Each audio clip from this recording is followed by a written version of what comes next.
Hey, welcome to Conquer and Hold. Today we have a quick meta report video. Spiritforged just got released worldwide, so week 1 tournament results are in. I am also going to be showing you the results from the recent China regional, an Azir deck and an Annie deck, and then after we quickly go over those, because everyone's seen them by now, we will start with the released deck lists. Okay. Here is our regional in China, 508 players. First place actually went to Annie, which was really surprising. But I like the tools that Annie just got access to with this set. Dravin, the red champion unit, is so strong in any red deck.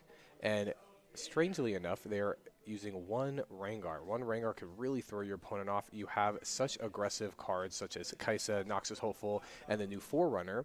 Not only do you have cleaves your opponent has to look out for, but Rengar can jump in there as a 5-might push for 3 mana. You can also just summon him as a reaction if you need the extra bonus.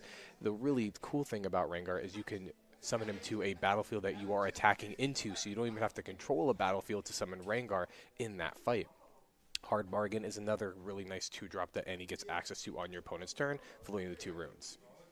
We have 2 extra Rengars in the side deck, because if you're going against a very tokeny, aggro deck, you're able to push in your smaller units and then summon Rengar on top of that.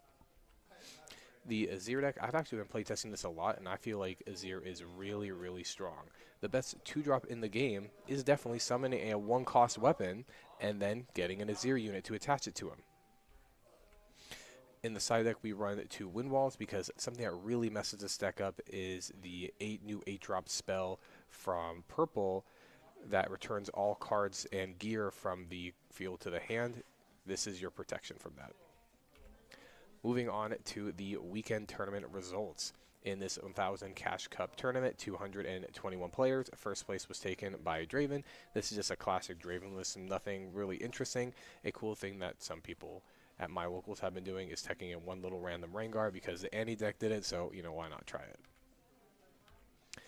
The interesting deck is this Ezreal deck. This Ezreal deck is running a lot of gear and draw power in order to remove your opponent's unit, and what we've been seeing with this purple Ezreal combo is using Pit Crew or using Rasta in order to control the battlefield. But this Ezreal player went for a different combo. They are having the Malzahar, and Malzahar is able to kill a gear or a unit to give you 2 power for this turn. So you're able to pay for your Mind Splitter cost and your Soul Gorger cost over and over and over again. And your last right is going to be summoning back your Mind Splitter, so you can constantly rip cards from your opponent's hand. Once you get that 1 Soul Gorger, you're able to summon the Soul Gorger back turn after turn and get, additional cards. So it's a 5-might body, plus you can get another body afterwards as well. In the side deck, we are running the Mundo, and we are running the Downwell. The Mundo is super great for decks that can't get over it. In the main deck, it's really tricky to run right now because there's so many purple decks running around with Rebuke. When Dr. Mundo gets rebuked, it feels so bad. But when Dr. Mundo sticks, Dr. Mundo wins the entire game. I would have liked to see at least like 1 Rasta maybe in the main, just because you can throw it in this list. Why not? Why not run like 2 Mind Splitters, 1 Rasta? But this player just decided that having the 3 Mind Splitters with the 3 Malzahar, being able to tempo out that Mind Splitter and not use the power is just more beneficial for his playstyle. But you can definitely throw 1 Rasta in there because the last rights combo with the Rasta is really strong. Moving on to a 68-player tournament win a case.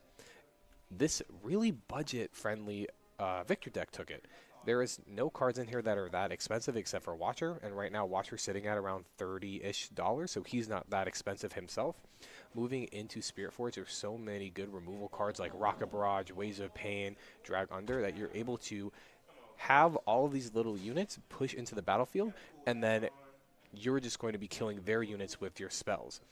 If you're looking for a deck to play in Spiritforged, this looks really budget friendly, and you can probably just add a couple of commons into your already Victor list and get going. They even run Riptide Rex in here, which you can replace that for anything you want. It's just showing how budget friendly this is, and this won the tournament.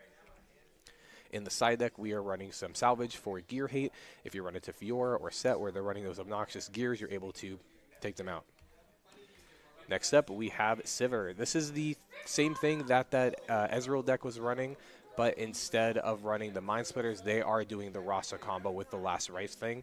What's really cool about running Sivr is that you could have the On the Hunt, which readies all of your units. It's their signature spell, so you can summon 2 Rasas for cheap, use On the Hunt, and then they die. Next turn, you can hold a battlefield with Last Rites. You summon a Fizz, you can Fizz the On the Hunt, summon a Rasta, and then you just get to ready again, which is really nice. In the side deck, we're running action, so we can have some Gear Hate and Unyielding Spirit, so if we fight against Kaisa or any decks with some ping power, we're able to protect ourselves. Here's the Kaisa deck. Kaisa just got access to more pings.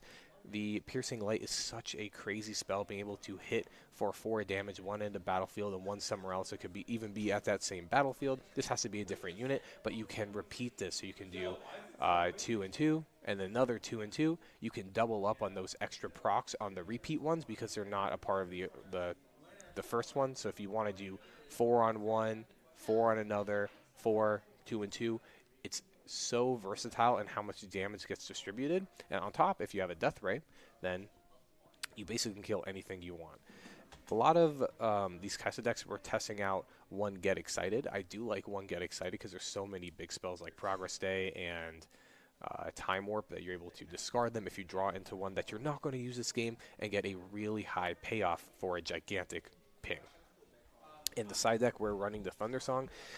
I do like running Thundersong in the main, though, but this deck really relies on not mid-range tempo for pushing your cards in. It relies on reactionary timings in order for you to kill your opponent's cards with your spells. So in this Kaisa deck, it's different than Darius or Dravin, because Dravin is trying to push his mid-range units in and protect that turn with the Thundersong. But Kaisa is looking to push tiny units in and kill your units with her spells. So when you are in the mirror match, or you are versus a deck like that Victor deck, being able to play a Thundersong in your side deck is really nice. The Forerunner is a good one too, so if you're going against those mid-range matchups where you need the extra boost from the Forerunner, you're able to put that in. Moving on, we have Lucian in this tournament as well. Lucian is a really fun deck, and Relentless Pursuit is basically Ride the Wind. You get to move a unit into a battlefield and it equips a weapon onto it, and then it gets the ability that if it conquers that battlefield, it gets to move back to base. It's what Lucian does. Lucian gets to go into battlefield if he conquers, he moves back, but it's on a spell and you can do it to any creature.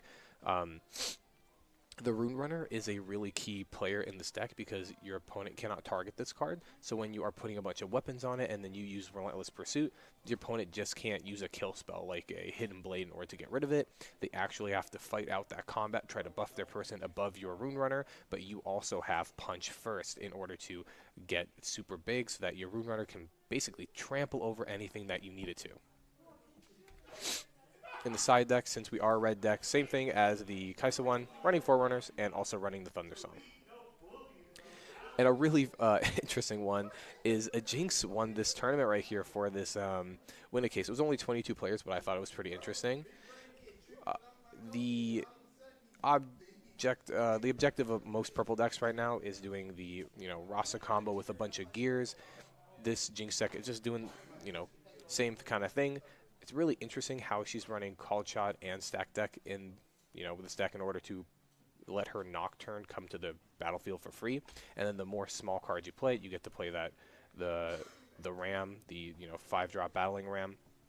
Ezreal is such a fantastic card that even not in his own deck, you just run like 2 or 3 copies of him in order to discard a card, draw 2. Who even cares about the additional optional cost? That's just like icing on the cake. And in this deck, you're able to use Called Shot for 1 power to get 2 cards to your hand of your choice, and with Jinx's draw ability, you're basically emptying your hand every turn, getting a Called Shot, and then recycling your hand, summoning the Ram, summoning Noxus Hopefuls. In the side deck, we are running Hard Bargains and Fight or Flights. We don't really like to have too many reactionary spells inside of our deck because we are trying to empty our hand every turn as Jinx, so these are put in the side deck instead.